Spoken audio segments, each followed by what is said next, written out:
National security advisory board की कमान पूर्व raw chief आलोक जोशी को सौंपी गई। भारत और पाकिस्तान के बीच पहलगाम आतंकी हमले के बाद से अभी तक तनाव की स्थिति है। इस बीच भारत सरकार ने नेशनल सिक्योरिटी एडवाइजरी बोर्ड में बदलाव किया है।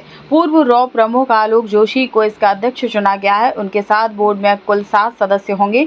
बोर्ड में तीनों सेनाओं के रिटायर्ड अधिकारियों को शामिल किया गया है। सरकार ने राष्ट्रीय सुरक्षा सलाहकार बोर्ड में बदलाव करते हुए पूर्व रॉ प्रमुख आलोक जोशी को बोर्ड की कमान सौंपी है। पूर्व पश्चिमी air commander air marshal PM Sinha, पूर्व दक्षिणी सेना commander lieutenant general AK Singh और रियर एडमिरल मोंटी खन्ना सैन्य सेवाओं से सेवानिवृत्त अधिकारी हैं। ये भी बोर्ड का हिस्सा होंगे। राजीव रंजन वर्मा और मनमोहन सिंह भारतीय पुलिस सेवा से रिटायर हो चुके हैं।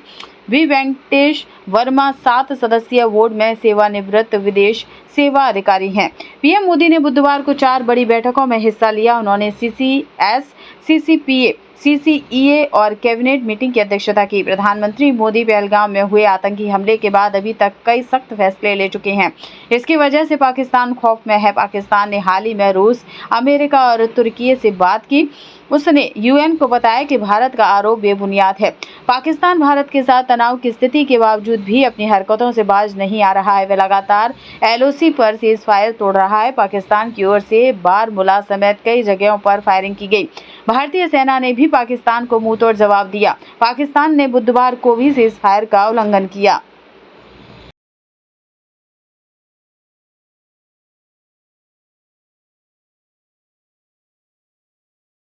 नेशनल सिक्योरिटी एडवाइजरी बोर्ड की कमान पूर्व रॉ चीफ आलोक जोशी को सौंपी गई। भारत और पाकिस्तान के बीच पहलगाम आतंकी हमले के बाद से अभी तक तनाव की स्थिति है। इस बीच भारत सरकार ने नेशनल सिक्योरिटी एडवाइजरी बोर्ड में बदलाव किया है। पूर्व रॉ प्रमुख आलोक जोशी को इसका अध्यक्ष चुना गया है। उनके साथ बोर्ड में कुल 7 सदस्य होंगे। बोर्ड में तीनों सेनाओं के रिटायर्ड अधिकारियों को शामिल किया गया है। सरकार ने राष्ट्रीय सुरक्षा सलाहकार बोर्ड में बदलाव करते हुए पूर्व रॉ प्रमुख आलोक जोशी को बोर्ड की कमान सौंपी है। पूर्व पश्चिमी air commander air marshal PM Sinha, पूर्व दक्षिणी सेना commander lieutenant general AK Singh और रियर एडमिरल मोंटी खन्ना सैन्य सेवाओं से सेवानिवृत्त अधिकारी हैं। ये भी बोर्ड का हिस्सा होंगे। राजीव रंजन वर्मा और मनमोहन सिंह भारतीय पुलिस सेवा से रिटायर हो चुके हैं। वी वेंकटेश वर्मा 7 सदस्यीय बोर्ड में सेवानिवृत्त विदेश सेवा अधिकारी हैं।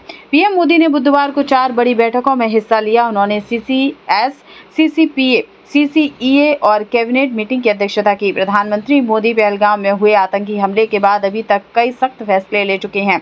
इसकी वजह से पाकिस्तान खौफ में है। पाकिस्तान ने हाल ही में रूस, अमेरिका और तुर्की से बात की। उसने UN को बताया कि भारत का आरोप बेबुनियाद है।